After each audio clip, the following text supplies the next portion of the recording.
मेरे प्रिय 140 करोड़ परिवारजन,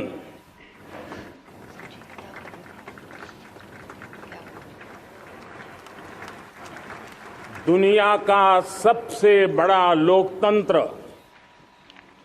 और अब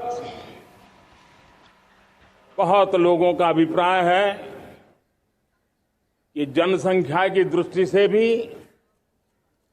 हम विश्व में नंबर 1 पर है।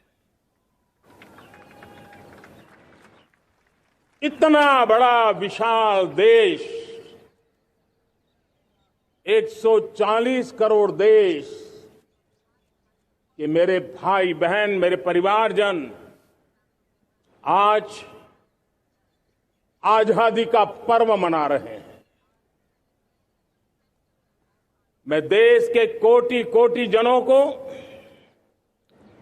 देश और दुनिया में भारत को प्यार करने वाले, भारत का सम्मान करने वाले, भारत का गौरव करने वाले कोटि कोटि जनों को आजादी के इस महान पवित्र पर्व की अनेक अनेक शुभकामनाएं देता हूं। मेरे प्यारे परिवारजन, पूज्य बापू के नेतृत्व में असहयोग का आंदोलन, सत्याग्रह की मूवमेंट और भगत सिंह, सुखदेव, राजगुरु जैसे अनगिनत वीरों का बलिदान, उस पीढ़ी में शायद ही कोई व्यक्ति होगा जिसने देश की आजादी में अपना योगदान न दिया हो। मैं आज देश की आजादी के जंग में जिन जिन ने योगदान दिया है,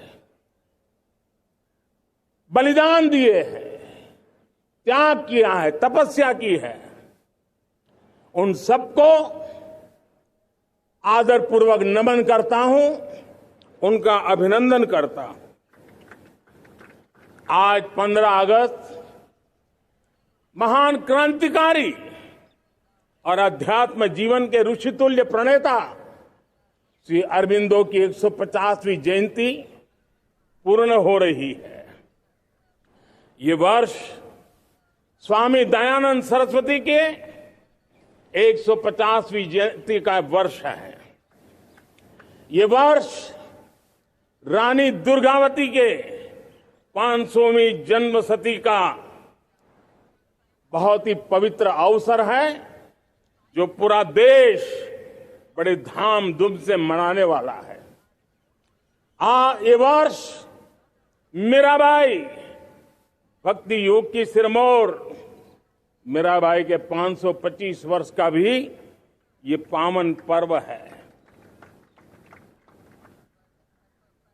ये बार जो 26 जनवरी हम मनाएंगे वो हमारे गणतंत्र दिवस की 75वीं वर्षगांठ होगी।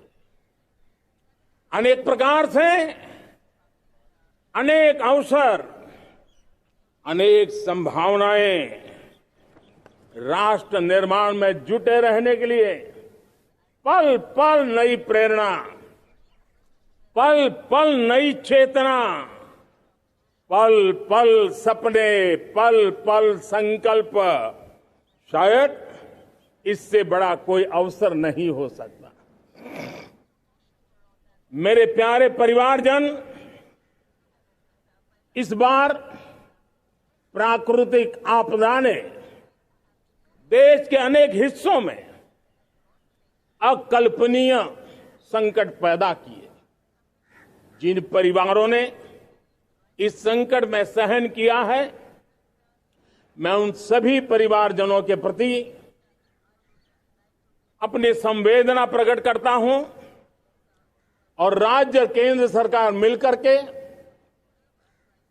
उन सभी संकटों से जल्दी से मुक्त होकर के फिर तेज गति से आगे बढ़ेंगे, ये मैं विश्वास दिलाता हूं। मेरे प्यारे परिवारजनों, पिछले कुछ सप्ताह नॉर्थ ईस्ट में, विशेषकर मणिपुर में और हिंदुस्तान के भी अन्य कुछ भागों में, लेकिन विशेषकर मणिपुर में जो हिंसा का दौर चला, कई लोगों को अपना जीवन खोना पड़ा, मां बेटियों के सम्मान के साथ खिलवाड़ हुआ। लेकिन कुछ दिनों से लगातार शांति की खबरें आ रही है। देश मणिपुर के लोगों के साथ है। देश मणिपुर के लोगों को पिछले कुछ दिनों से जो शांति बनाए रखी है, उस शांति के पर्व को आगे बढ़ाए और शांति से ही समाधान का रास्ता निकलेगा। और राज्य और केंद्र सरकार मिलकर के उन समस्याओं के समाधान के लिए भरपूर प्रयास कर रही है, करती रहेगी। मेरे प्यारे परिवारजनों, जब हम इतिहास की तरफ नजर करते हैं तो इतिहास में कुछ पल ऐसे आते हैं जो अपनी अमिट छाप छोड़ करके जाते हैं और उसका प्रभाव सदियों तक रहता है। और कभी कभी शुरुआत में वो बहुत छोटा लगता है, छोटी सी घटना लगती है, लेकिन वो अनेक समस्याओं की जड़ बन जाती है। हमें याद है 1000-1200 साल पहले इस देश पर आक्रमण हुआ। एक छोटे से राज्य के छोटे से राजा का पराजय हुआ, लेकिन तब पता तक नहीं था कि एक घटना भारत को 1000 साल की गुलामी में फंसा देगी। और हम गुलामी में जकड़ते गए, जो आया लूटता गया, जो जिसका मन चाहा हम पे आके सवार हो गया। कैसा विपरीत काल रहा होगा वो 1000 साल का। मेरे प्यारे परिवारजनों, घटना छोटी क्यों ना हो, लेकिन 1000 साल तक प्रभाव छोड़ के रही है। लेकिन मैं आज इस बात का जिक्र इसलिए करना चाहता हूं कि भारत के वीरों ने इस कालखंड में कोई भूभाग ऐसा नहीं था, कोई समय ऐसा नहीं था जब उन्होंने देश की आजादी के लौ को जलता न रखा हो, बलिदान की परंपरा न बनाई हो। मां भारती बेड़ियों से मुक्त होने के लिए उठ खड़ी हुई थी, जंजीरों को झकझोर रही थी और देश की नारी शक्ति, देश की युवा शक्ति, देश के किसान, देश के गांव के लोग, मजदूर, कोई हिंदुस्तानी ऐसा नहीं था जो आजादी के सपने को लेकर के जीता न हो। आजादी को पाने के लिए मर मिटने के लिए तैयार होने वालों की एक बड़ी फौज तैयार हो गई थी। जेलों में जवानी खपाने वाले अनेक महापुरुष हमारे देश की आजादी को, इन गुलामी की बेड़ियों को तोड़ने के लिए लगे हुए थे। मेरे प्यारे परिवारजनों, जन चेतना का वो व्यापक रूप, त्याग और तपस्या का वो व्यापक रूप, जन जन के अंदर एक नए विश्वास जगाने वाला वो पल, आखिरकार 1947 में देश आजाद हुआ। 1000 साल की गुलामी में संजोए हुए सपने देशवासी पूरे करते हुए देखे। साथियों, मैं 1000 साल पहले की बात इसलिए कह रहा हूं, मैं देख रहा हूं फिर एक बार देश के सामने एक मौका आया है। इस ऐसे कालखंड में हम जी रहे हैं, ऐसे कालखंड में हमने प्रवेश किया है और ये हमारा सौभाग्य है कि भारत के ऐसे अमृत काल में, ये अमृत काल का पहला वर्ष है, या तो हम जवानी में जी रहे हैं या हम मां भारती की गोद में जन्म ले चुके हैं। और ये कालखंड, मेरे शब्द लिख करके रखिए मेरे प्यारे परिवारजनों, इस कालखंड में जो हम करेंगे, जो कदम उठाएंगे, जितना त्याग करेंगे, तपस्या करेंगे, सर्वजन हिताय सर्वजन सुखाय, एक के बाद एक फैसले लेंगे, आने वाले 1000 साल का देश का स्वर्णिम इतिहास उससे अंकुरित होने वाला है। इस कालखंड में होने वाली घटनाएं आगामी 1000 साल के लिए इसका प्रभाव पैदा करने वाली है। गुलामी की मानसिकता से बाहर निकला हुआ देश पंच प्राण को समर्पित होकर के एक नए आत्मविश्वास के साथ आज आगे बढ़ रहा है। नए संकल्पों को सिद्ध करने के लिए वो जी जान से जुड़ रहा है। मेरी भारत माता, जो कभी ऊर्जा का सामर्थ्य था लेकिन राख के ढेर में दबी पड़ी थी, वो भारत मां 140 करोड़ देशवासियों के पुरुषार्थ है, उनकी चेतना से, उनकी ऊर्जा से फिर एक बार जागृत हो चुकी है। मां भारती जागृत हो चुकी है। और मैं साफ देख रहा हूं दोस्तों, यही कालखंड है। पिछले 9-10 साल हमने अनुभव किया है, विश्व भर में भारत की चेतना के प्रति, भारत के सामर्थ्य प्रति एक नया आकर्षण, नया विश्वास, नई आशा पैदा हुई है। और ये प्रकाश पुंज जो भारत से उठा है, वो विश्व को उसमें अपने लिए ज्योति नजर आ रही है। विश्व को एक नया विश्वास पैदा हो रहा है। हमारा सौभाग्य है, कुछ ऐसी चीजें हमारे पास हैं जो हमारे पूर्वजों ने हमें विरासत में दी है और वर्तमान कालखंड ने गढ़ी है। आज हमारे पास डेमोग्राफी है, आज हमारे पास डेमोक्रेसी है, आज हमारे पास डायवर्सिटी है। डेमोग्राफी, डेमोक्रेसी और डायवर्सिटी की ये त्रिवेणी भारत के हर सपने को साकार करने का सामर्थ्य रखती। आज पूरे विश्व में वहां देशों की उम्र ढल रही है, ढलाव पर है, तब भारत यौवन की तरफ ऊर्जावान होकर के बढ़ रहा है। कितने बड़े गौरव का कालखंड है कि आज 30 साल की कम आयु की जनसंख्या दुनिया में सर्वाधिक कहीं है तो ये मेरे भारत मां की गोद में है, ये मेरे देश में है। और 30 साल से कम उम्र की नौजवान हो मेरे देश के पास हो, कोटि कोटि भुजाएं हो, कोटि कोटि मस्तिष्क हो, कोटि कोटि सपने, कोटि कोटि संकल्प हो, तो भाइयों बहनों, मेरे प्रिय परिवारजनों, हम इच्छित परिणाम प्राप्त करके रह सकते हैं। मेरे प्यारे परिवारजनों, देश का भाग्य ऐसी घटनाएं बदल देती है। यह सामर्थ्य देश के भाग्य को बदल देता है। भारत 1000 साल की गुलामी और आने वाले 1000 साल के भव्य भारत के बीच में पड़ाव पर हम खड़े हैं, एक ऐसी संधि पर खड़े हैं। और इसलिए अब हमें न रुकना है, न दुविधा में जीना है। मेरे प्यारे प्रिय परिवारजनों, हमें खोई हुई उस विरासत का गर्व करते हुए, खोई हुई समृद्धि को प्राप्त करते हुए, हमें फिर एक बार,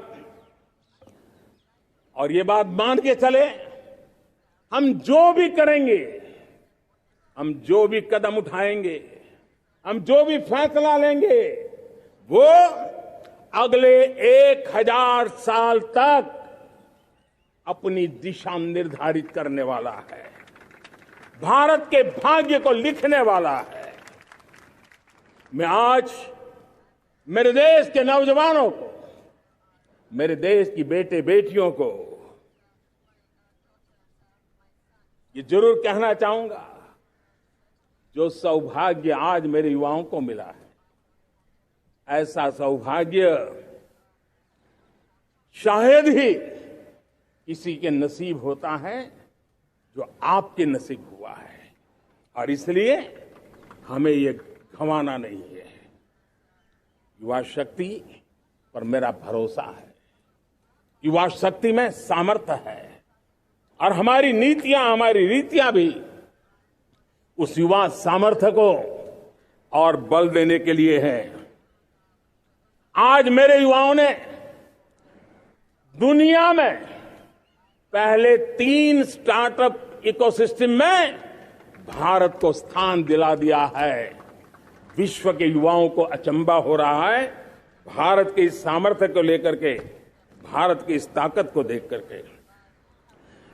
आज दुनिया टेक्नोलॉजी ड्रिवन है और आने वाला युग टेक्नोलॉजी से प्रभावित रहने वाला है, और तब टेक्नोलॉजी में भारत की जो टैलेंट है उसकी एक नई भूमिका रहने वाली है। साथियों, मैं पिछले दिनों G20 समिट में बाली गया था, और बाली में दुनिया के समृद्ध देश, दुनिया के विकसित देश भी, उनके मुखिया मुझे भारत की डिजिटल इंडिया की सफलता के लिए बारीकियों से जानने के लिए इच्छुक थे। हर कोई इसका सवाल पूछता था, और जब मैं उनको कहता था कि भारत ने जो कमाल किया है ना, वो दिल्ली, मुंबई, चेन्नई तक सीमित नहीं है। भारत ने जो कमाल कर रहा है, मेरे टियर 2, टियर 3 सिटी के युवा भी आज मेरे देश का भाग्य गढ़ रहे हैं, छोटे छोटे स्थान के मेरे नौजवान। और मैं आज बड़े विश्वास से कहता हूं, देश का ये जो सामर्थ्य नया नजर आ रहा है, और इसलिए मैं कहता हूं, हमारे छोटे शहर आकार और आबादी में छोटे हो सकते हैं। ये हमारे छोटे छोटे शहर, हमारे कस्बे आकार और आबादी में छोटे हो सकते हैं, लेकिन आशा और आकांक्षा, प्रयास और प्रभाव वो किसी से कम नहीं है। वो सामर्थ्य उनके अंदर है। नए ऐप्स, नए सॉल्यूशन, टेक्नोलॉजी डिवाइस। अब खेलों की दुनिया देखिए, कौन बच्चे हैं? झुग्गी झोंपड़ी से निकले हुए बच्चे आज खेलों की दुनिया में पराक्रम दिखा रहे हैं। छोटे छोटे गांव के, छोटे छोटे कस्बे के नौजवान, हमारी बेटे बेटियां आज कमाल दिखा रही हैं।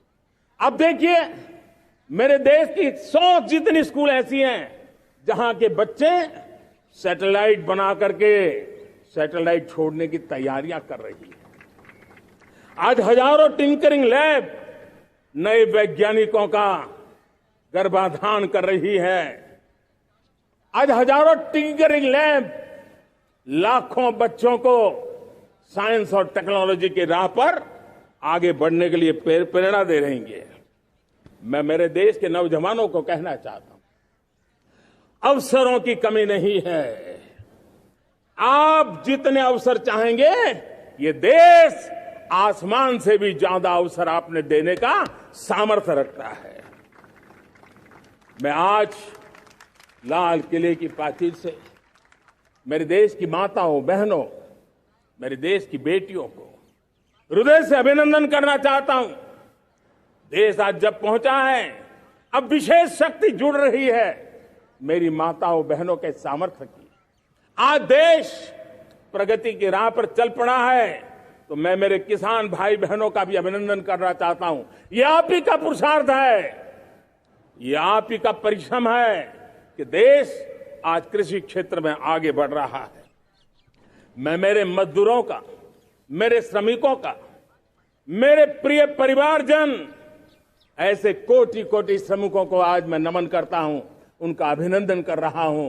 देश आज जो आधुनिकता की ओर बढ़ रहा है, विश्व की तुलना करने वाले सामर्थ्य के साथ नजर आ रहा है, उसके पीछे मेरे देश के मजदूरों का, मेरे देश के श्रमिकों का बहुत बड़ा योगदान है। आज समय कहता है कि लाल किले की प्राचीर से मैं उनका अभिनंदन करूं, उनका अभिवादन करूं, और ये मेरे परिवारजन 140 करोड़ देशवासी, मेरे इन श्रमिकों का, रेहड़ी पटरी वालों का, फूल सब्जी बेचने वालों का हम सम्मान करते हैं।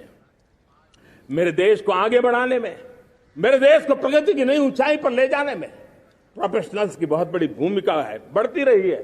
चाहे साइंटिस्ट हो, चाहे इंजीनियर्स हो, डॉक्टर्स हो, नर्सिस हो, शिक्षक हो, आचार्य हो, यूनिवर्सिटीज हो, गुरुकुल हो, हर कोई मां भारती का भविष्य उज्जवल बनाने के लिए अपनी पूरी ताकत से लगा हुआ है। मेरे प्यारे परिवारजनों, राष्ट्रीय चेतना वो एक ऐसा शब्द है जो हमें चिंताओं से मुक्त कर रहा है, और आज वो राष्ट्रीय चेतना ये सिद्ध कर रही है कि भारत का सबसे बड़ा सामर्थ्य बना है भरोसा, भारत का सबसे बड़ा सामर्थ्य बना है विश्वास। जन जन में हमारा विश्वास, जन जन का सरकार पर विश्वास, जन जन का देश के उज्जवल भविष्य पर विश्वास, और विश्व का भी भारत के प्रति विश्वास। ये विश्वास हमारी नीतियों का है, हमारी रीति का है। भारत के उज्जवल भविष्य को जिस निर्धारित मजबूत कदमों से हम आगे बढ़ा रहे हैं, उसका है। भाइयों बहनों, मेरे प्यारे परिवारजनों, ये बात निश्चित है कि भारत का सामर्थ्य और भारत की संभावनाएं विश्वास की नई बुलंदियों को पार करने वाली है, और ये विश्वास की नई बुलंदियां नए सामर्थ्यों को लेकर के चलनी चल रही है। आज देश में G20 समिट के मेहमान नवाजी का भारत को अवसर मिला है। अब पिछले एक साल से हिंदुस्तान के हर कोने में जिस प्रकार से G20 के अनेक ऐसे आयोजन हुए, अनेक कार्यक्रम हुए हैं, उसने देश के सामान्य मानवी के सामर्थ्य को विश्व को परिचित करा दिया है, भारत की विविधता का परिचय कराया है, भारत की डायवर्सिटी को दुनिया अचंभे से देख रही है, और उसके कारण भारत के तरफ आकर्षण बढ़ा है, भारत को जानने की, समझने की इच्छा जगी है। उसी प्रकार से आप देखिए एक्सपोर्ट, आज भारत का एक्सपोर्ट के तेजी से बढ़ रहा है, और मैं कहना चाहता हूं दुनिया के एक्सपर्ट्स इन सारे मानदंडों के आधार पर कह रहे हैं कि अब भारत रुकने वाला नहीं है। दुनिया की कोई भी रेटिंग एजेंसी होगी वो भारत का गौरव कर रही है। कोरोना काल के बाद दुनिया एक नए सिरे से सोचने लगी, और मैं विश्वास से देख रहा हूं कि जिस प्रकार से द्वितीय महायुद्ध के बाद, द्वितीय विश्व युद्ध के बाद दुनिया ने एक नया वर्ल्ड ऑर्डर आकार लिया था, मैं साफ साफ देख रहा हूं कि कोरोना के बाद एक नया विश्व ऑर्डर, एक नया ग्लोबल ऑर्डर, एक नया जियोपॉलिटिकल इक्वेशन, ये बहुत तेजी से आगे बढ़ रहा है। जियोपॉलिटिकल इक्वेशन की सारे व्याख्याएं बदल रही है, परिभाषाएं बदल रही है, और मेरे प्यारे परिवारजनों, आप गौरव करेंगे।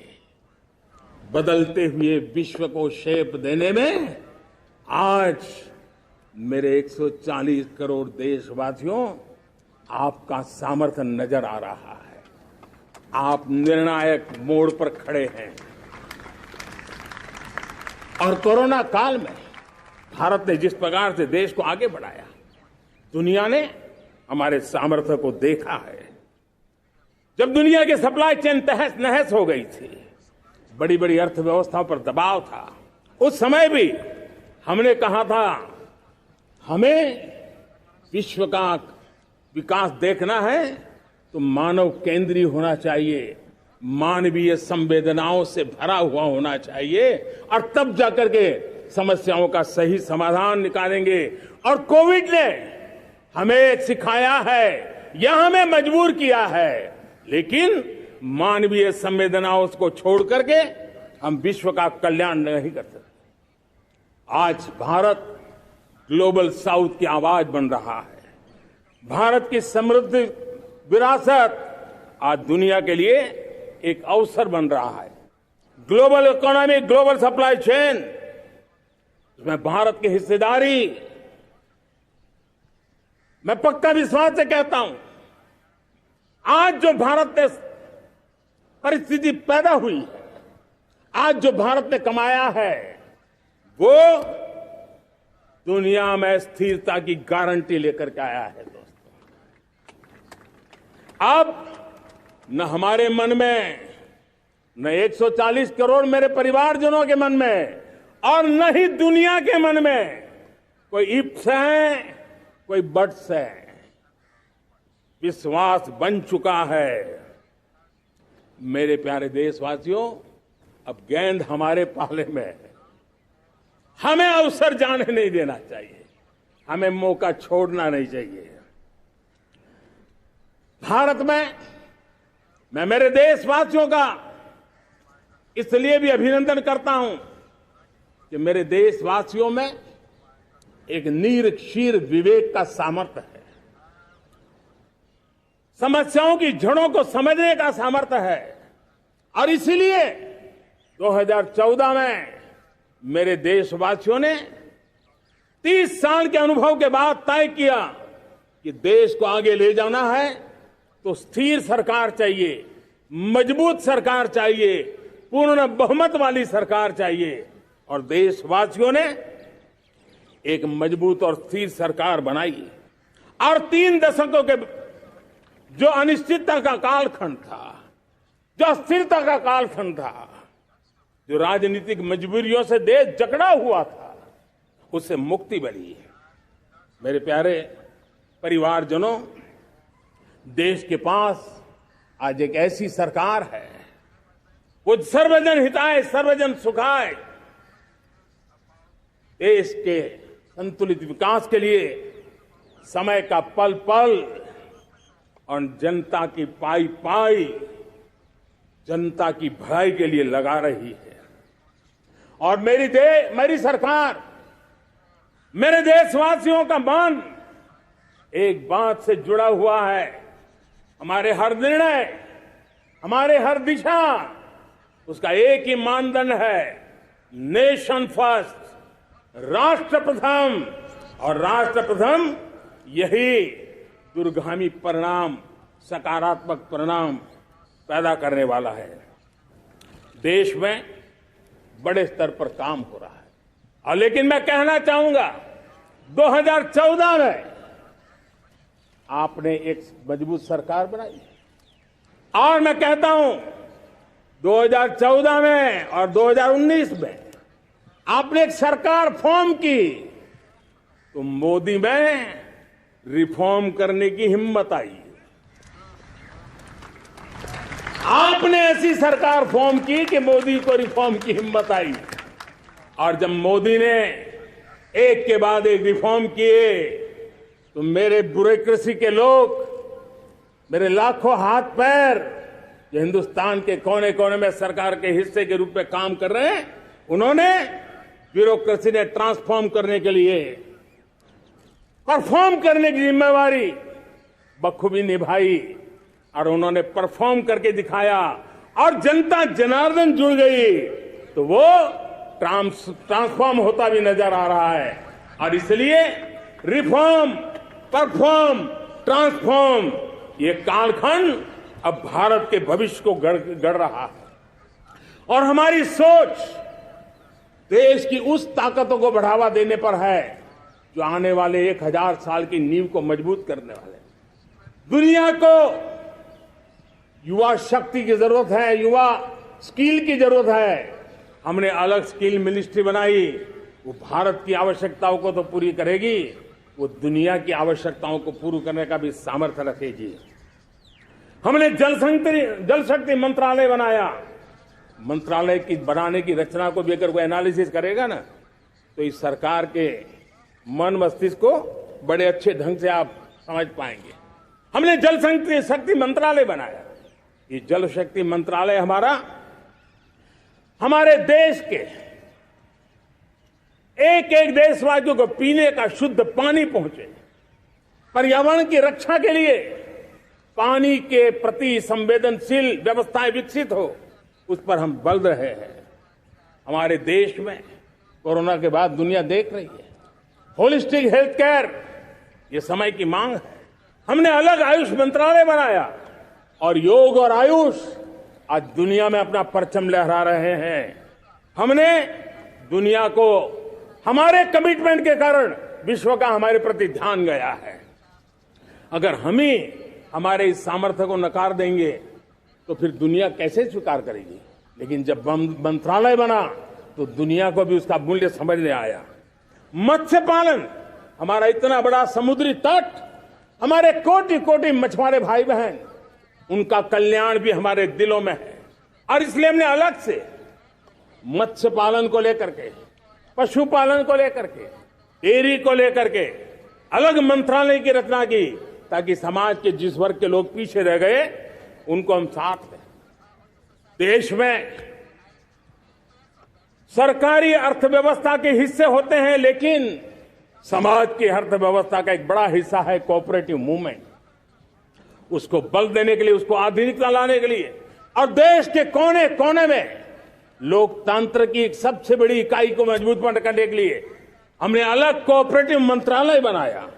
और वो हमारी सहकारी संस्थाएं उसका जाल बिछा रहा है, ताकि गरीब से गरीब की वहां सुनवाई हो, उसकी आवश्यकताओं की पूर्ति हो, और वो भी राष्ट्र के विकास की योगदान में एक छोटी इकाई का हिस्सा बनकर के उसमें वो योगदान दे रखें। हमने सहकार से समृद्धि का रास्ता अपनाया है। मेरे प्यारे परिवारजनों, जब हम लोग 14 में आए थे तो हम वैश्विक अर्थव्यवस्था में 10वें नंबर पर थे, और आज 140 करोड़ देशवासियों का पुरुषार्थ रंग लाया है कि हम विश्व की अर्थव्यवस्था में 5वें नंबर पर पहुंच चुके हैं। और ये ऐसे ही नहीं हुआ है। जो एक भ्रष्टाचार का राक्षस देश को दबोचे हुए थे, लाखों करोड़ के घोटाले अर्थव्यवस्था को डामाडोल कर रहे थे, गवर्नेंस फ्रेजाइल फाइल में देश की पहचान होने लगी थी, लीकेजेस को हमने बंद किया, मजबूत अर्थव्यवस्था बनाई। हमने गरीब कल्याण के लिए ज्यादा से ज्यादा धन खर्चने का प्रयास किया। और आज मैं देशवासियों को बताना चाहता हूं कि जब देश आर्थिक रूप से समृद्ध होता है तो सिर्फ तिजोरी नहीं भरती है, देश का सामर्थ्य बढ़ता है, देशवासियों का सामर्थ्य बढ़ता है। और तिजोरी का पाई पाई अगर ईमानदारी से जनता जनार्दन के लिए खर्च करने का संकल्प लेने वाली सरकार हो तो परिणाम के साथ है। मैं 10 साल का हिसाब तिरंगे की साक्षी में लाल किले की प्राचीर से मेरे देशवासियों को दे रहा हूं। आंकड़े देख करके आपको लगेगा इतना बड़ा बदलाव, इतना बड़ा सामर्थ्य। 10 साल पहले राज्यों को 30 लाख करोड़ रुपए भारत सरकार की तरफ से जाते थे। पिछले 9 साल में यह आंकड़ा 100 लाख करोड़ पर पहुंचा है। पहले स्थानीय निकाय के विकास के लिए भारत सरकार के खजाने से 70,000 करोड़ रुपया जाता था। आज वो 3 लाख करोड़ से भी ज्यादा जा रहा है। पहले गरीबों के घर बनाने के लिए 90,000 करोड़ रुपया खर्च होता था। आज वो 4 गुना होकर के 4 लाख करोड़ से भी ज्यादा खर्च गरीबों के घर बनाने के लिए हो रहा है। पहले गरीबों को यूरिया सस्ता मिले, जो यूरिया की बैग दुनिया के कुछ बाजारों में 3,000 में बिकती है, वो यूरिया की बैग मेरे किसानों को 300 में मिले। और इसलिए देश की सरकार 10 लाख करोड़ रुपया मेरे किसानों की यूरिया में सब्सिडी दे रहा है। मुद्रा योजना 20 लाख करोड़ रुपए, उससे भी ज्यादा मेरे देश के नौजवानों को स्वरोजगार के लिए, अपने व्यवसाय के लिए, अपने कारोबार के लिए दिए हैं। 8 करोड़ लोगों ने नया कारोबार शुरू किया है। और 8 करोड़ लोगों ने कारोबार शुरू किया है तो नहीं, हर कारोबारी ने एक या दो लोगों को रोजगार दिया है। 8 से 10 करोड़ नए लोगों को रोजगार देने का सामर्थ्य ये मुद्रा योजना से लाभ लेने वाले 8 करोड़ नागरिकों का रहा है। एमएसएमई को करीब 3.5 लाख करोड़ रुपए की मदद से कोरोना के संकट में भी उनको डूबने नहीं दिया, मरने नहीं दिया, उनको एक ताकत दी है। 1 रैंक 1 पेंशन मेरे देश के सेना के जवानों का एक सम्मान का विषय था। 70,000 करोड़ रुपया भारत की तिजोरी से आज पहुंचा है, मेरे निवृत्त सेना के नायकों के जेब में, उनके परिवार में पहुंचा है।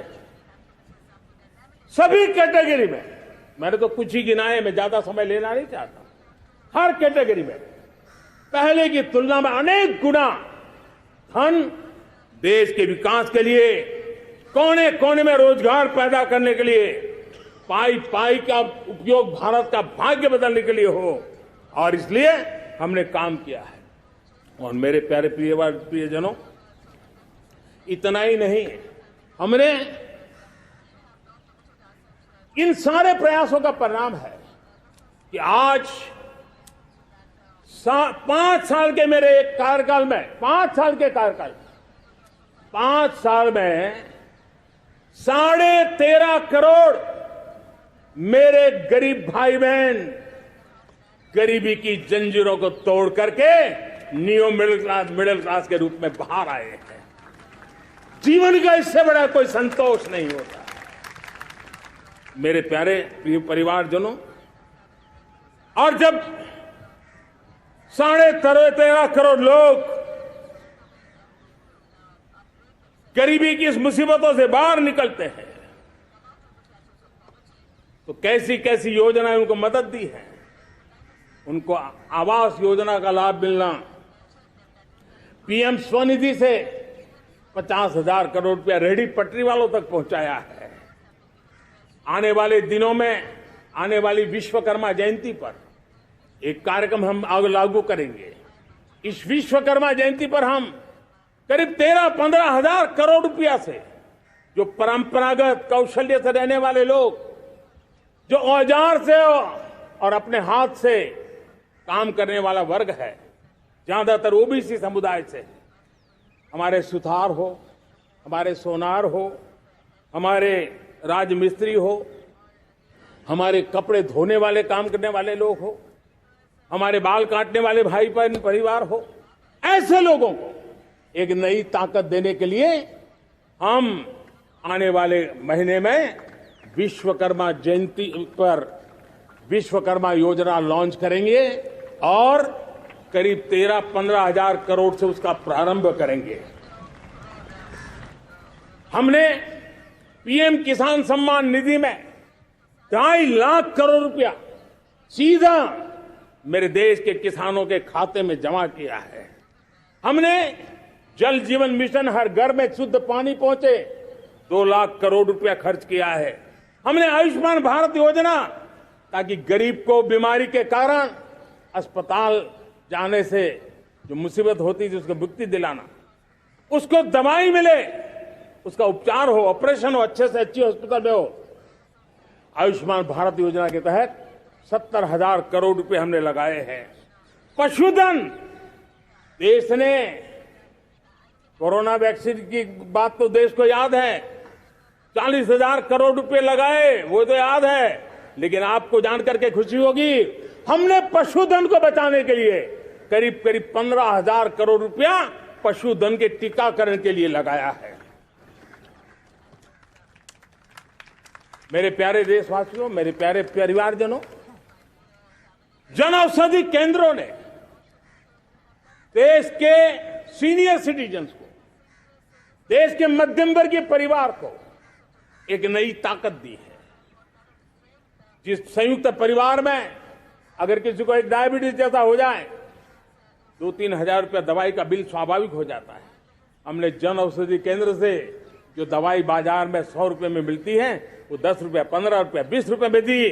और आज देश में 1000 जन औषधि केंद्रों से मेरे इन बीमारी में जिनको दवाई की जरूरत थी, ऐसे लोगों के करीब 20,000 करोड़ रुपया उनके जेब में बचा है। और ये ज्यादातर मध्यम वर्ग के परिवार के लोग हैं। लेकिन आज उसकी सफलता को देखते हुए मैं देशवासियों को कहना चाहता हूं, जैसे हम एक विश्वकर्मा योजना लेकर के समाज के उस वर्ग को छूने वाले हैं, अब देश में 10,000 जन औषधि केंद्र से हम 25,000 जन औषधि केंद्र का लक्ष्य लेकर के आने वाले दिनों में काम करने वाले हैं। मेरे प्यारे परिवारजनों, जब देश में गरीबी कम होती है तो देश की मध्यम वर्ग की ताकत बहुत बढ़ती है।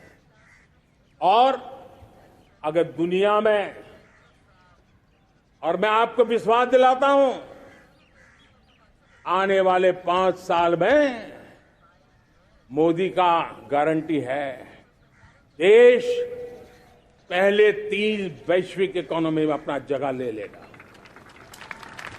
ये पक्का जगह ले लेगा। आज जो 13.5 करोड़ गरीबी से बाहर आए हुए लोग हैं, वो एक प्रकार से मध्यम वर्ग की ताकत बन जाते हैं।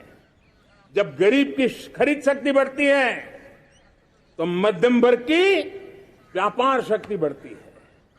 जब गांव की खरीद शक्ति बढ़ती है तब कस्बे और शहर की आर्थिक व्यवस्था और तेज गति से दौड़ती है।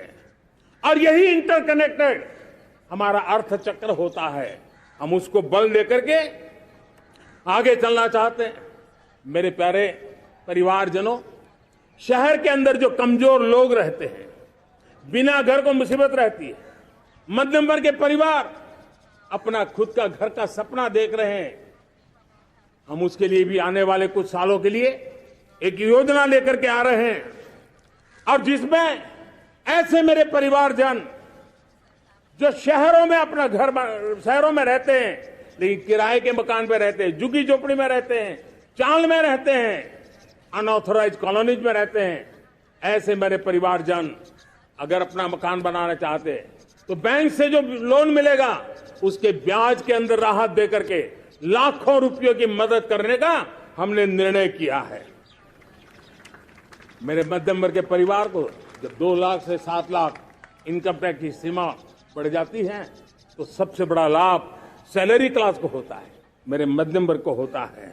इंटरनेट का डेटा बहुत महंगा था 2014 के पहले, आज दुनिया का सबसे सस्ता इंटरनेट का डेटा का खर्चा हो रहा है। हर परिवार के पैसे बच रहे हैं। मेरे प्यारे परिवारजनों, विश्व कोरोना के बाद अभी तक उभर नहीं पाया है। युद्ध ने फिर एक नई मुसीबत पैदा की है। आज दुनिया महंगाई के संकट से जूझ रही है।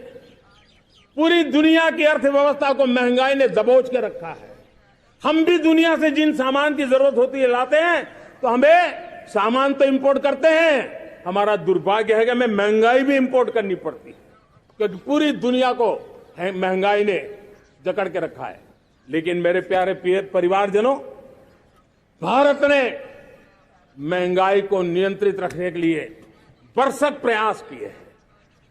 पिछले कालखंड की तुलना में हमें कुछ सफलता भी मिली है, लेकिन इतने से संतोष नहीं मान सकते। दुनिया से हमारी चीजें अच्छी है, इतने बात से हम सोच नहीं सकते। मुझे तो मेरे देशवासियों को महंगाई की बोझ कम से कम हो, इस दिशा में और भी कदम उठाने हैं और हम उस कदम को उठा के रहेंगे। मेरा प्रयास निरंतर जारी रहेगा। मेरे प्यारे परिवारजनों, आज देश अनेक क्षमताओं को लेकर के आगे बढ़ रहा है। देश आधुनिकता की तरफ आगे बढ़ने के लिए काम कर रहा है। आज देश रिन्यूएबल एनर्जी पे काम कर रहा है। आज देश ग्रीन हाइड्रोजन पे काम कर रहा है। देश की स्पेस पे क्षमता बढ़ रही है, तो देश की डीप सी मिशन में भी सफलता के साथ आगे चल रहा है। देश में रेल आधुनिक हो रही है, तो वंदे भारत बुलेट ट्रेन भी आज देश के अंदर काम कर रही है। गांव गांव पक्की सड़कें बन रही है, तो इलेक्ट्रिक बसें, मेट्रो की रचना भी आज देश में हो रहे हैं। आज गांव गांव तक इंटरनेट पहुंच रहा है, तो क्वांटम कंप्यूटर के लिए भी देश तय कर रहता है। नैनो यूरिया, नैनो डीएपी, उस पर काम हो रहा है, तो दूसरी तरफ जैविक खेती पर भी हम बल दे रहे हैं। आज किसान उत्पादक संघ एफपीओ का निर्माण हो रहा है, तो हम सेमीकंडक्टर का भी निर्माण करने के लिए चाह रहे हैं। हम दिव्यांग जनों के लिए एक सुगम भारत के निर्माण के लिए काम करते हैं, तो हम पैरालंपिक में भी हिंदुस्तान का तिरंगा झंडा गाड़ने के लिए मेरे दिव्यांग जनों को सामर्थ्यवान बना रहे हैं। हम खिलाड़ियों को स्पेशल ट्रेनिंग दे रहे हैं।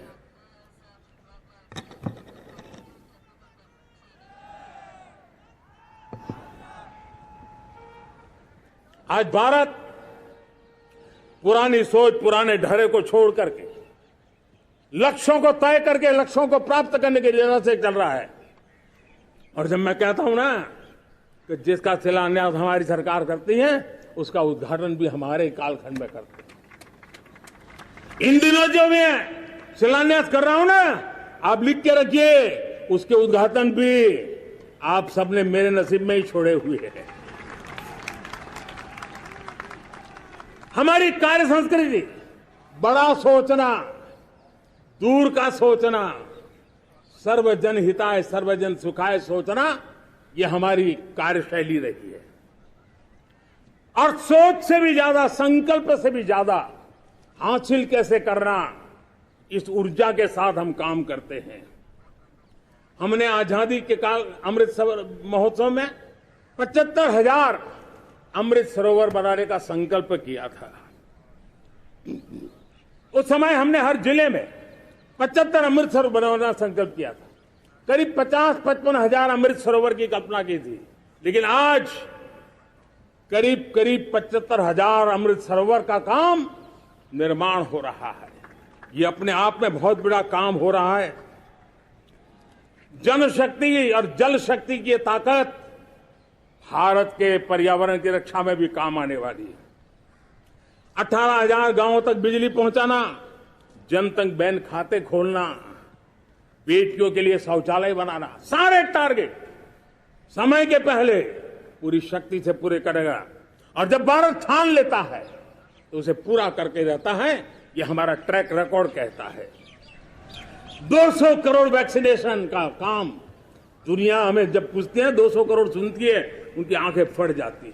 इतना बड़ा काम ये मेरे देश के आंगनवाड़ी वर्कर, हमारी आशा वर्कर, हमारी हेल्थ वर्कर, उन्होंने करके दिखा। यह मेरे देश का सामर्थ्य है।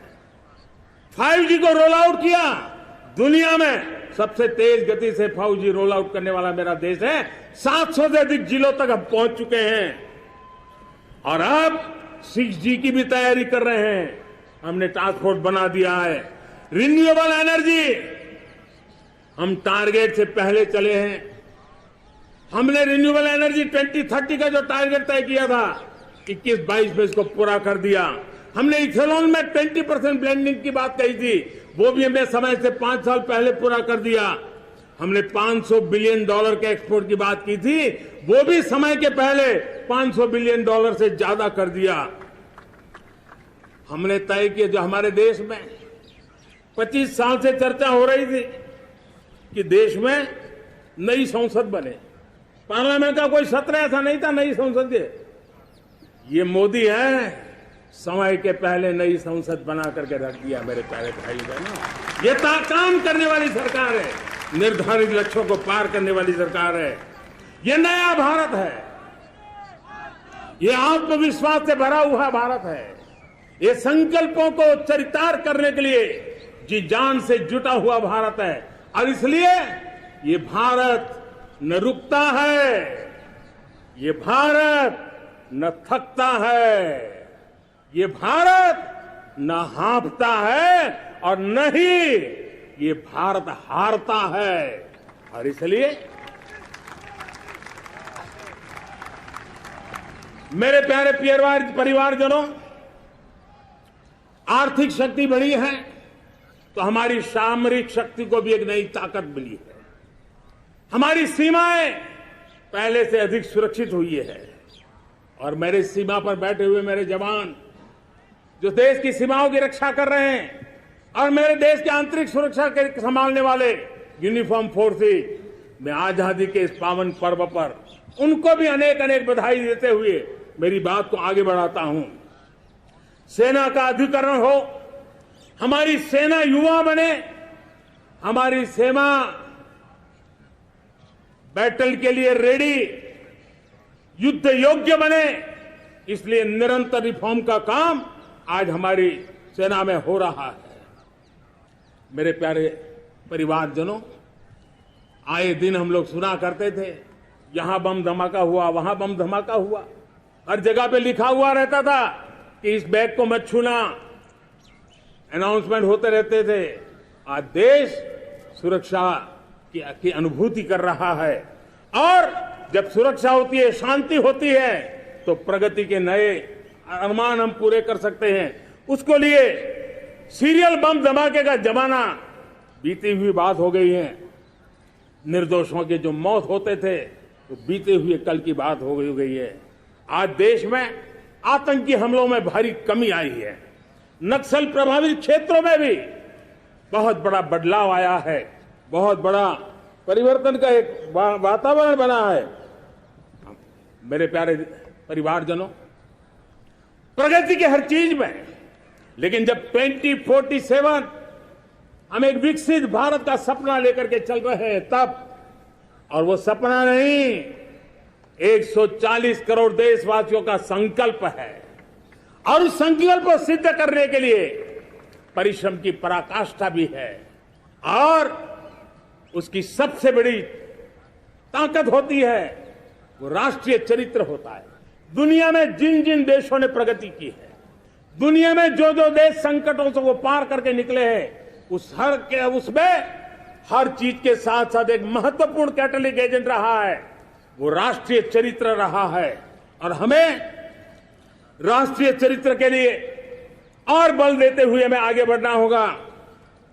हमारा देश, हमारा राष्ट्रीय चरित्र ओजस्वी हो, तेजस्वी हो, पुरुषार्थी हो, पराक्रमी हो, प्रखर हो, ये हम सबका सामूहिक दायित्व है।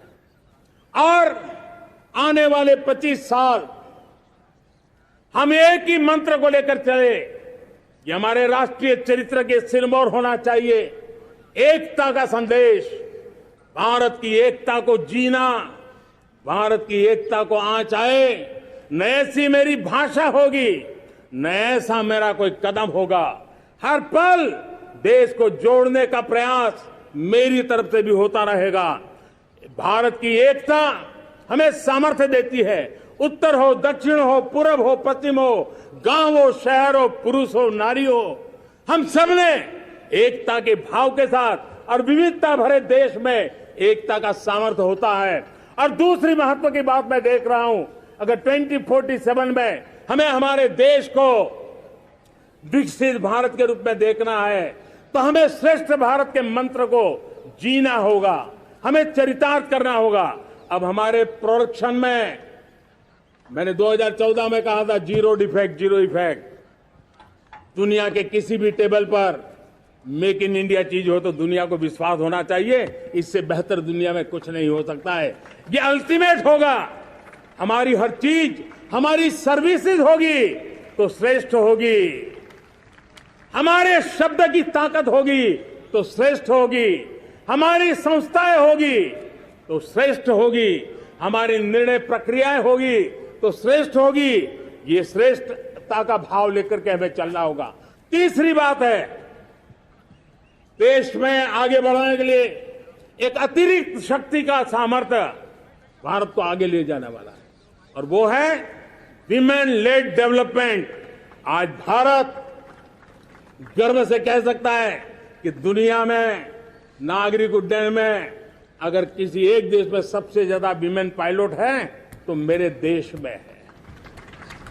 आज चंद्रयान की गति हो, मून मिशन की बात हो, मेरी विमेन साइंटिस्ट उसका नेतृत्व कर रहे हैं। आज विमेन सेल्फ हेल्प ग्रुप हो, मेरी 2 करोड़ लखपति दीदी का लक्ष्य लेकर के आज विमेन सेल्फ हेल्प ग्रुप पे हम काम कर रहे हैं। हम हमारी नारी शक्ति के सामर्थ्य को बढ़ावा देते हुए विमेन लेड डेवलपमेंट के, और जब G20 में मैंने विमेन लेड डेवलपमेंट के विषय को आगे बढ़ाया है तो पूरा G20 समूह इसके महत्व को स्वीकार कर रहा है और उसके महत्व को स्वीकार कर करके वो उसको बहुत बल दे रहे हैं। उसी प्रकार से भारत विविधताओं से भरा देश है। असंतुलित विकास के हम शिकार रहे हैं। मेरा पराया का के कारण हमारे देश के कुछ हिस्से उसके शिकार रहे हैं। अब हमें रीजनल एस्पिरेशंस को, संतुलित विकास को बल देना है और रीजनल एस्पिरेशंस को लेकर के उस भावना को हमें सम्मान देते हुए, जैसे हमारी भारत मां का कोई, हमारा शरीर का कोई अंग अगर अविकसित रहे तो हमारा शरीर विकसित नहीं माना जाएगा। हमारा शरीर का कोई अंग दुर्बल रहे तो हमारा शरीर स्वस्थ नहीं माना जाएगा। वैसे ही मेरी भारत माता, उसका कोई एक भूभाग भी, समाज का कोई तबका भी अगर दुर्बल रहे तो मेरी भारत माता समर्थ है, स्वस्थ है, ऐसा बैठ कर हम नहीं बैठ सकते। और इसलिए रीजनल एस्पिरेशंस को हमने एड्रेस करने की आवश्यकता है और इसलिए हम समाज का सर्वांगीण विकास हो, सर्वस्पर्शी विकास हो, भूभाग के हर क्षेत्र को उसकी अपनी ताकत को खिलने का अवसर मिले, उस दिशा में आगे बढ़ना चाहते हैं। मेरे प्यारे परिवारजनों, भारत एक मदर ऑफ डेमोक्रेसी है। भारत मॉडल ऑफ डाइवर्सिटी भी है। भाषाएं अनेक हैं, बोलियां अनेक हैं, परिधान अनेक हैं, विविधताएं बहुत है। हमने उन सारे लोगों को आधार पर आगे बढ़ना है। मेरे प्यारे परिवारजनों, देश के जब मैं एकता की बात करता हूं तब अगर घटना मणिपुर में होती है तो पीड़ा महाराष्ट्र में होती है, अगर बाढ़ आसाम में आती है तो बेचैन केरला हो जाता है। हिंदुस्तान के किसी भी हिस्से में कुछ भी हो, हम एक अंगांगी भाव की अनुभूति करते हैं। मेरे देश की बेटियों पर जुल्म न हो, यह हमारा सामाजिक भी दायित्व है, यह हमारा पारिवारिक दायित्व भी है और ये देश के नाते हम सबका दायित्व है। आज जब अफगानिस्तान से गुरु ग्रंथ साहब के स्वरूप को लाते हैं तो पूरा देश गौरव की अनुभूति करता है। जब आज दुनिया के किसी देश में कोविड के काल में मेरा कोई सिख भाई लंगर लगाता है, भूखों को खिलाता है और दुनिया में वाहवाही होती है तो हिंदुस्तान का सीना चौड़ा हो जाता है।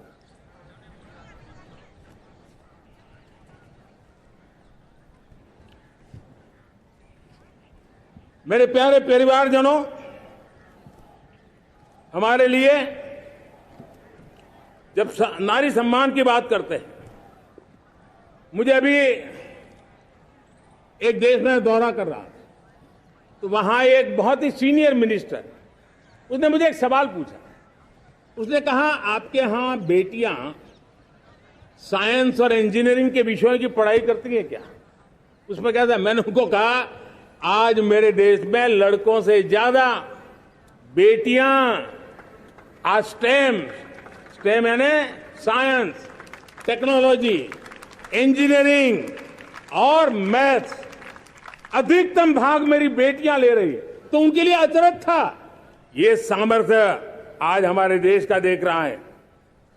मेरे प्यारे परिवारजनों, आज 10 करोड़ महिलाएं विमेन सेल्फ हेल्प में जुड़ी हुई है और वीमेन सेल्फ हेल्प ग्रुप के साथ आप गांव में जाएंगे तो आपको बैंक वाली दीदी मिलेगी, आपको आंगनवाड़ी वाली दीदी मिलेगी, आपको दवाई देने वाली दीदी मिलेगी।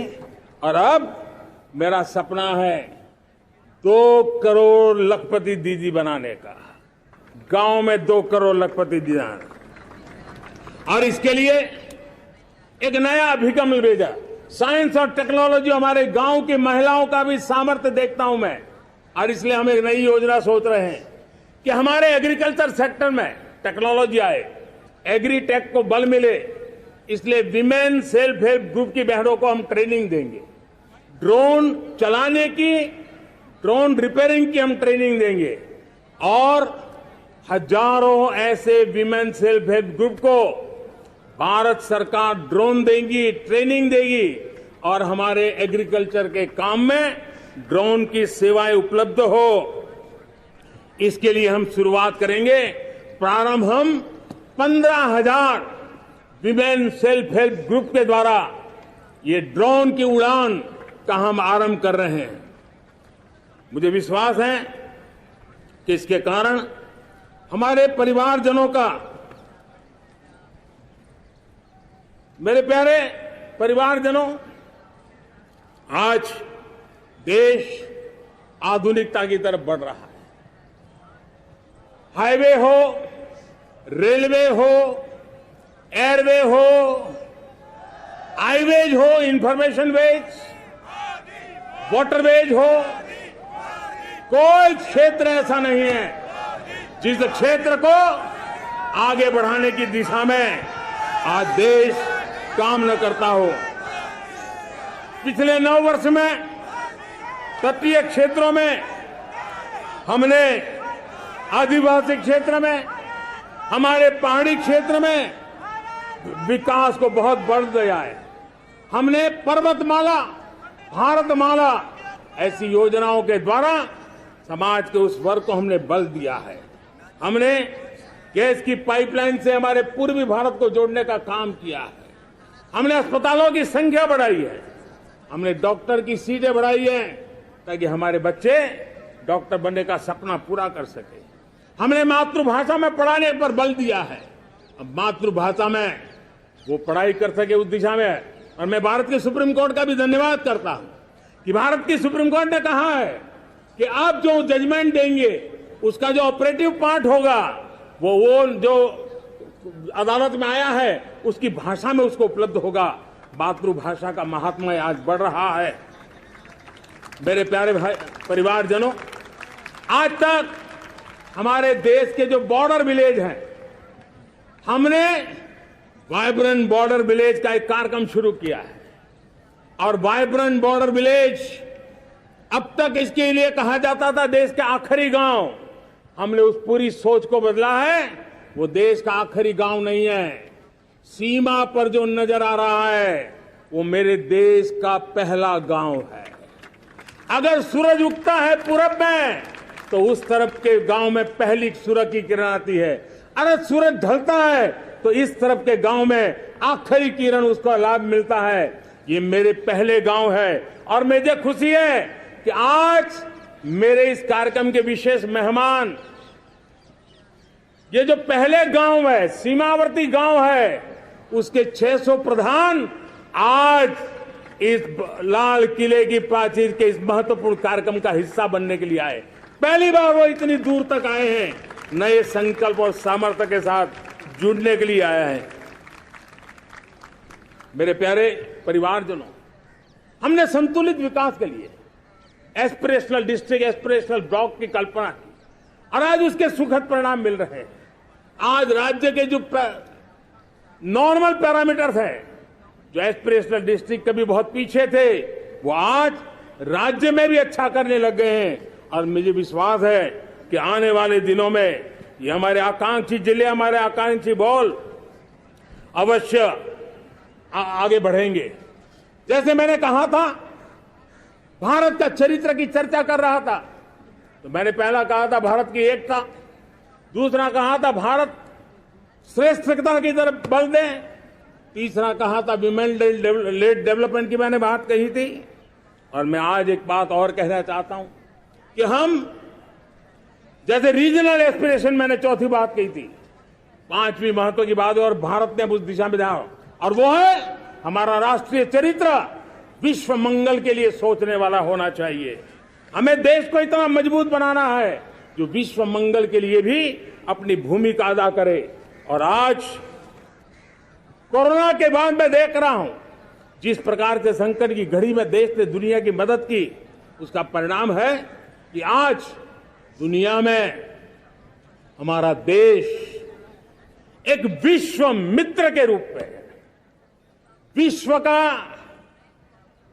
अटूट साथी के रूप में आज मेरे देश की पहचान बनी है। हमें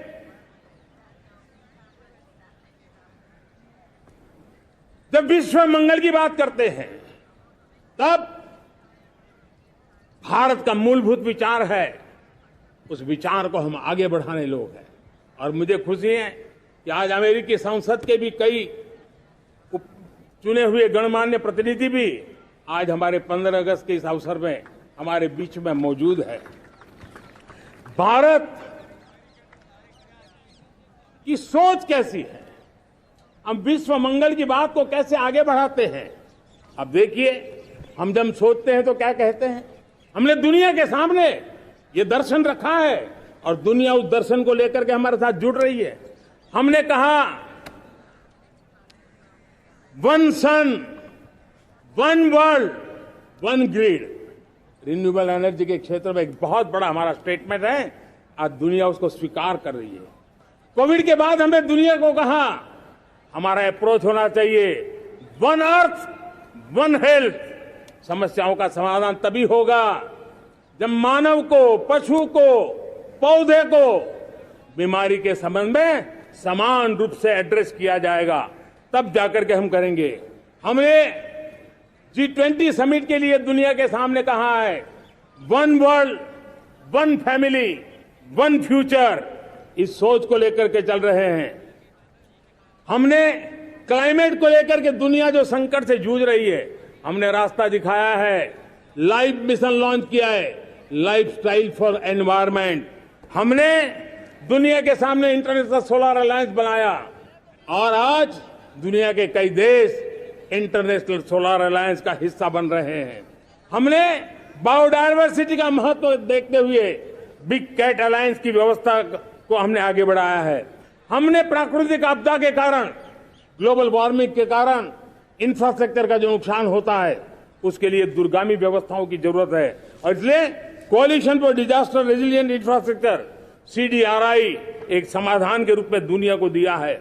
विश्व आज समुद्रों को संघर्ष का केंद्र बना रहा है, तब हमने दुनिया को सागर का प्लेटफॉर्म दिया है जो वैश्विक समुद्री शांति की गारंटी बन सकता है।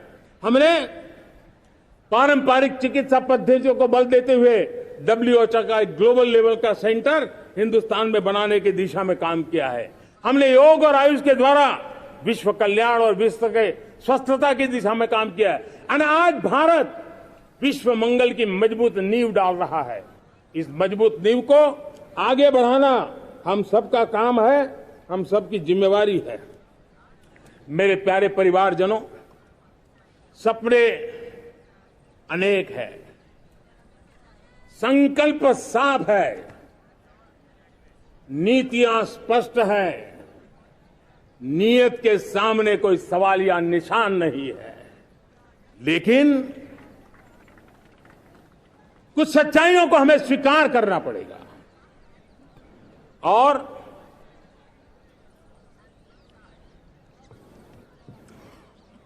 उसके समाधान के लिए मेरे प्रिय परिवारजनों, मैं आज लाल किले से आपकी मदद मांगने आया हूं।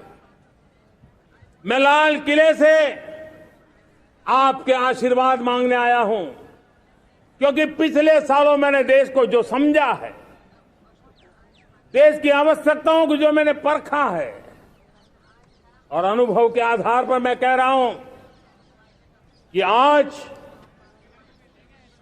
गंभीरतापूर्वक उन चीजों को हमें लेना होगा। आजादी के अमृत काल में 2047 में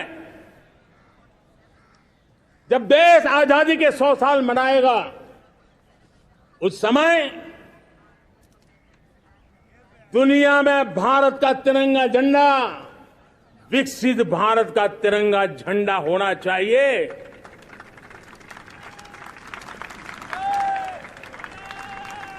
रत्ती भर भी हमें रुकना नहीं है, पीछे नहीं हटना है। और इसके लिए शुचिता, पारदर्शिता और निष्पक्षता, ये पहली मजबूती की जरूरत है। हमें उस मजबूती को जितना ज्यादा खाद पानी दे सकते हैं, संस्थाओं के माध्यम दे सकते हैं, नागरिक के नाते दे सकते हैं, परिवार के नाते दे सकते हैं, ये हमारा सामूहिक दायित्व होना चाहिए। और इसलिए पिछले 75 साल का इतिहास देखिए, भारत के सामर्थ्य में कोई कमी नहीं थी। अरे जो देश कभी सोना की चिड़िया कहा जाता था, वो देश क्यों न फिर से उस सामर्थ्य को लेकर के खड़ा हो सकता है।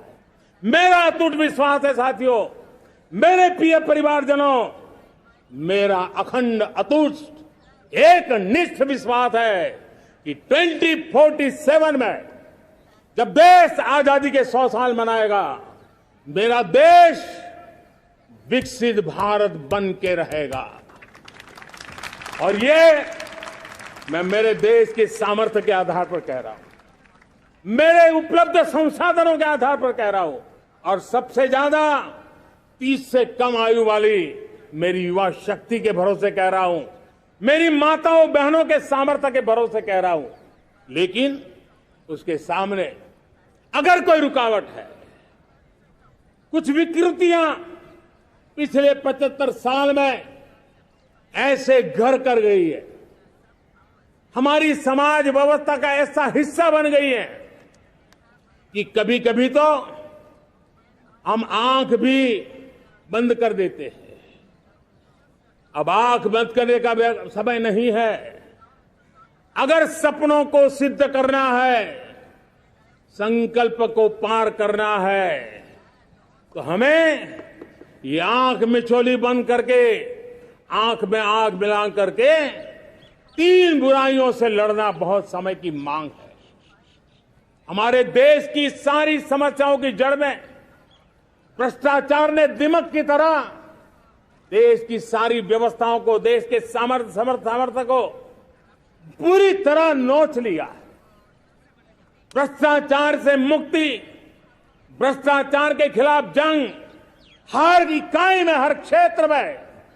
और मैं देशवासियों, मेरे प्रिय परिवारजनों, ये मोदी के जीवन का कमिटमेंट है। ये मेरे व्यक्तित्व का एक कमिटमेंट है कि मैं भ्रष्टाचार के खिलाफ लड़ाई लड़ता रहूंगा। दूसरा, हमारे देश को नोच लिया है परिवारवाद ने। इस परिवारवाद ने देश को जिस प्रकार से जकड़ के रखा है, उसने देश के लोगों का हक छीना है। और तीसरी बुराई तुष्टीकरण की है। ये तुष्टीकरण में भी देश के मूलभूत चिंतन को, देश के सर्वसमावेशक हमारे राष्ट्रीय चरित्र को दाग लगा दिए, तहस नहस कर दिया है इन लोगों ने। और इसलिए मेरे प्यारे देशवासियों, इसलिए मेरे प्यारे परिवारजनों, हमें इन 3 बुराइयों के खिलाफ पूरे सामर्थ्य के साथ लड़ना है। भ्रष्टाचार, परिवारवाद, तुष्टीकरण, ये चुनौतियां हमारे, ये ऐसी चीजें पनपी है जो हमारे देश के लोगों का जो आकांक्षा है उसका दमन करती है। हमारे देश के कुछ लोगों के पास जो छोटा मोटा सामर्थ्य है उसका शोषण करती है। ये ऐसी चीजें हैं जो हमारे लोगों की आशा आकांक्षाओं को सवाल या निशान में गाड़ देती है। हमारे गरीब हो, हमारे दलित हो, हमारे पिछड़े हो, हमारे पसमानदा हो, हमारे आदिवासी भाई बहन हो, हमारी माताएं बहनें हो, हमने सबने उनके हकों के लिए इन 3 बुराइयों से मुक्ति पानी है। हमें भ्रष्टाचार के खिलाफ एक नफरत का माहौल बनाना है। जैसे गंदगी हमें नफरत पैदा करते हैं ना मन में, गंदगी पसंद नहीं है, ये सार्वजनिक जीवन की इससे बड़ी कोई गंदगी नहीं हो सकती। और इसलिए हमारे स्वच्छता अभियान को एक नया मोड़ ये भी देना है कि हमें भ्रष्टाचार से मुक्ति पानी है। सरकार टेक्नोलॉजी से भ्रष्टाचार की मुक्ति के लिए बहुत प्रयास कर रही है। आपको जानकर के हैरानी होगी, इस देश में पिछले 9 साल में एक काम मैंने ऐसे किया, आंकड़ा सुनोगे तो लोग कहेंगे मोदी ऐसा करता है, जैसे 10 करोड़ लोग करीब करीब जो गलत फायदा उठाते थे वो मैंने रोक दिया। तो आप में से कोई कहेगा आपने लोगों से अन्याय कर दिया। जी नहीं, ये 10 करोड़ कौन लोग थे? ये 10 करोड़ वो लोग थे जिनका जन्म ही नहीं हुआ था और उनके नाम पर उनके विडो हो जाते थे, वो वृद्ध हो जाते थे, वो दिव्यांग हो जाते थे, फायदे लिए जाते थे। 10 करोड़ ऐसे बेनामी जो चीजें चलती थी उसको रोकने का पवित्र काम, भ्रष्टाचारियों की संपत्ति जो हमने जब्त की है ना, वो पहले की तुलना में 20 गुना ज्यादा की है। मेरे प्यारे परिवारजनों, ये आपकी कमाई का पैसा लोग लेकर के भागे थे, 20 गुना ज्यादा संपत्ति को जब्त करने का। और इसलिए लोगों की मेरे प्रति नाराजगी होना बहुत स्वाभाविक है, लेकिन मुझे भ्रष्टाचार के खिलाफ की लड़ाई को आगे बढ़ाना है। हमारे सरकारी व्यवस्था ने पहले कैमरा के सामने तो कुछ हो जाता था, लेकिन बाद में चीजें अटक जाती थी। हमने पहले की तुलना में कई गुना ज्यादा अदालत में चार्जशीट की है और अब जमानतें भी नहीं मिलती हैं। वैसी पक्की व्यवस्था को लेकर के हम आगे बढ़ रहे हैं, क्योंकि हम ईमानदारी से भ्रष्टाचार के खिलाफ लड़ रहे हैं। आज परिवारवाद और तुष्टीकरण, इसने देश का बहुत बड़ा दुर्भाग्य किया है। अब लोकतंत्र में ये कैसे हो सकता है कि पॉलिटिकल पार्टी, और मैं विशेष बल दे रहा हूं पॉलिटिकल पार्टी, आज मेरे देश के लोकतंत्र में एक ऐसी विकृति आई है जो कभी भारत के लोकतंत्र को मजबूती नहीं दे सकती। और वो क्या है बीमारी? परिवारवादी पार्टियां। और उनका तो मंत्र क्या है? Party of the family, by the family and for the family. इनका तो जीवन मंत्र यही है कि उनकी पॉलिटिकल पार्टी, उनका राजनीतिक दल परिवार का, परिवार के द्वारा और परिवार के लिए, परिवारवाद और भाई भतीजावाद प्रतिभाओं के दुश्मन होते हैं, योग्यता को नकारते हैं, सामर्थ्य को स्वीकार नहीं करते हैं। और इसलिए परिवारवाद इस देश के लोकतंत्र की मजबूती के लिए उसकी मुक्ति जरूरी है। सर्वजन हिताय सर्वजन सुखाय, हर किसी को हक मिले इसलिए, और सामाजिक न्याय के लिए भी ये बहुत।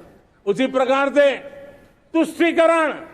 तुष्टीकरण ने सामाजिक न्याय का सबसे बड़ा नुकसान किया। अगर सामाजिक न्याय को तबाह किसने किया है तो ये तुष्टीकरण की सोच, तुष्टीकरण की राजनीति, तुष्टीकरण का सरकारी योजनाओं का तरीका, इसने सामाजिक न्याय को मौत के घाट उतार दिया है। और इसलिए हमें तुष्टीकरण, भ्रष्टाचार, ये विकास का सबसे बड़ा दुश्मन है। अगर देश विकास चाहता है, देश 2047 विकसित भारत का सपना का साकार करना चाहता है, तो हमारे लिए आवश्यक है कि हम किसी भी हालत में देश में भ्रष्टाचार को सहन नहीं करेंगे। इस मूड को लेकर के चलना चाहिए।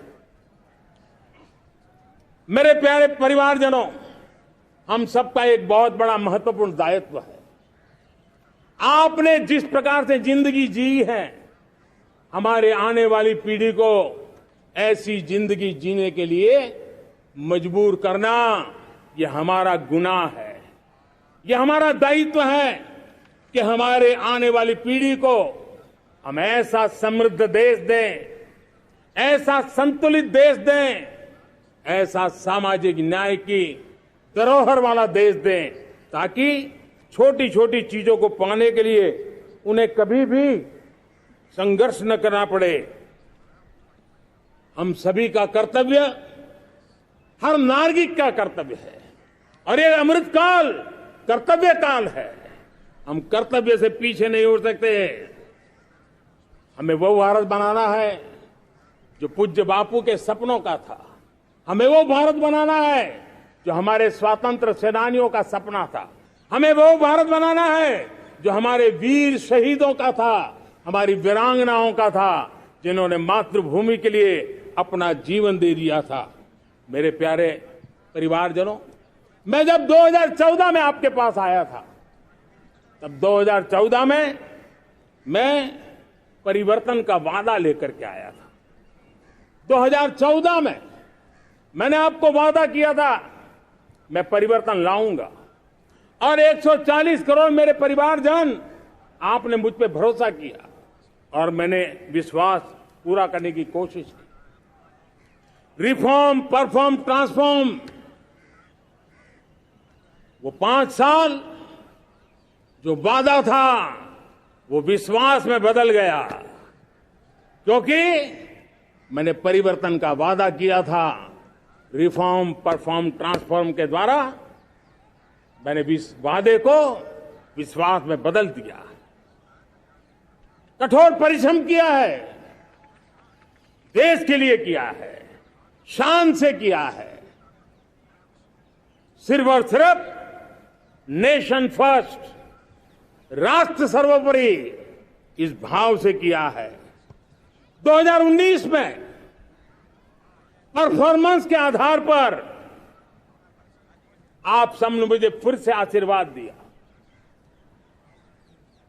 परिवर्तन का वादा मुझे यहां ले आया, परफॉर्मेंस मुझे दोबारा ले आया, और आने वाले 5 साल अभूतपूर्व विकास के हैं। 2047 के सपने को साकार करने का सबसे बड़ा स्वर्णिम पल आने वाले 5 साल है। और अगली बार 15 अगस्त को इसी लाल किले से मैं आपको देश की उपलब्धियां, आपके सामर्थ्य, आपके संकल्प, उसमें हुई प्रगति, उसकी जो सफलता है, उसके गौरवगान, उससे भी अधिक आत्मविश्वास के सामने, आपके सामने मैं प्रस्तुत करूंगा। मेरे प्यारे प्रियजनों, मेरे परिवारजनों, मैं आप में से आता हूं, मैं आपके बीच से निकला हूं, मैं आपके लिए जीता हूं। अगर मुझे सपना भी आता है तो आपके लिए आता है। अगर मैं पसीना भी बहाता हूं तो आपके लिए बहाता हूं, क्योंकि इसलिए नहीं कि आपने मुझे दायित्व दिया है, मैं इसलिए कर रहा हूं कि आप मेरे परिवारजन हैं, और आपके परिवार के सदस्य के नाते मैं आपके किसी दुख को देख नहीं सकता हूं, मैं आपके सपनों को चूर चूर होते नहीं देख सकता हूं, मैं आपके संकल्प को सिद्धि तक ले जाने के लिए आपका एक साथी बन करके, आपका एक सेवक बन करके, आपके साथ जुड़े रहने का, आपके साथ जीने का, आपके लिए जूझने का मैं संकल्प लेकर के चला हुआ इंसान हूं। और मुझे विश्वास है, हमारे पूर्वजों ने आजादी के लिए जो जंग लड़ा था, जो सपने देखे थे, वो सपने हमारे साथ है।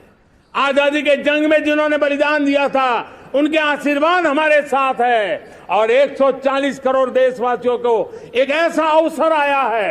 ये अवसर हमारे लिए एक बहुत बड़ा संबल लेकर के आया है और इसलिए मेरे प्यारे प्रियजनों, आज जब मैं अमृतकाल में आपके साथ बात कर रहा हूं, ये अमृतकाल का पहला वर्ष है। ये अमृतकाल के पहले वर्ष पर जब मैं आपसे बात कर रहा हूं तो मैं आपको पूरे विश्वास से कहना चाहता हूं, चलता चलाता काल चक्र, चलता चलाता काल चक्र, अमृत काल का भाल चक्र, चलता चलाता काल चक्र, अमृत काल का भाल चक्र, सबके सपने, सबके सपने अपने सपने, सबके सपने अपने सपने, पनपे सपने सारे, सबके सपने अपने सपने, पनपे सपने सारे, धीर चले वीर चले, धीर चले वीर चले, चले युवा हमारे, धीर चले वीर चले, चले युवा हमारे, नीति सही, नीति सही, रीति नहीं, नीति सही, रीति नहीं, गति सही, गति सही, राह नहीं, गति सही, राह नहीं। चुनो चुनो चुनौती, चुनो चुनौती सीना तान, चुनो चुनौती सीना तान, जग में बढ़ाओ देश का नाम, चुनो चुनौती सीना तान, जग में बढ़ाओ देश का नाम। मेरे प्यारे परिवारजनों, हिंदुस्तान के कोने कोने में बैठे हुए मेरे परिवारजन, दुनिया के कोने कोने में जाकर के बसे हुए मेरे परिवारजन, आप सबको आजादी के पावन पर्व की फिर एक बार मैं बहुत बहुत शुभकामनाएं देता हूं। ये अमृतकाल हम सबके लिए कर्तव्य काल है। ये अमृतकाल हम सबको मां भारती के लिए कुछ कर गुजारने का काल है। आजादी का जब जंग चल रहा था 1947 के पहले जो पीढ़ी ने जन्म लिया था उन्हें देश के लिए मरने का मौका मिला था। वो देश के लिए मरने के लिए मौका नहीं छोड़ते थे, लेकिन हमारे नसीब में देश के लिए मरने का मौका नहीं है। लेकिन हमारे लिए देश के लिए जीने का ये इससे बड़ा कोई अवसर नहीं होता। हमें पल पल देश के लिए जीना है। इसी संकल्प के साथ इस अमृतकाल में 140 करोड़ देशवासियों के सपने संकल्प भी बनाने हैं। 140 करोड़ देशवासियों के संकल्प को सिद्धि में भी परिवर्तित करना है और 2047 का जब तिरंगा झंडा फहरेगा तो विश्व एक विकसित भारत का गुणगान करता होगा। इसी विश्वास के साथ, इसी संकल्प के साथ मैं आप सबको अनेक अनेक शुभकामनाएं देता हूं, बहुत बहुत बधाई देता हूं।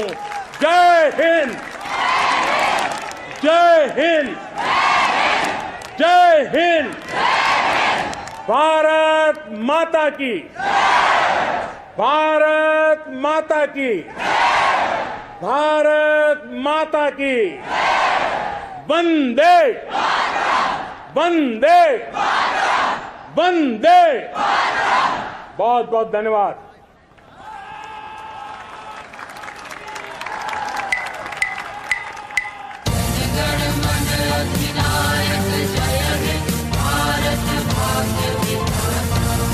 पंजाब सिंध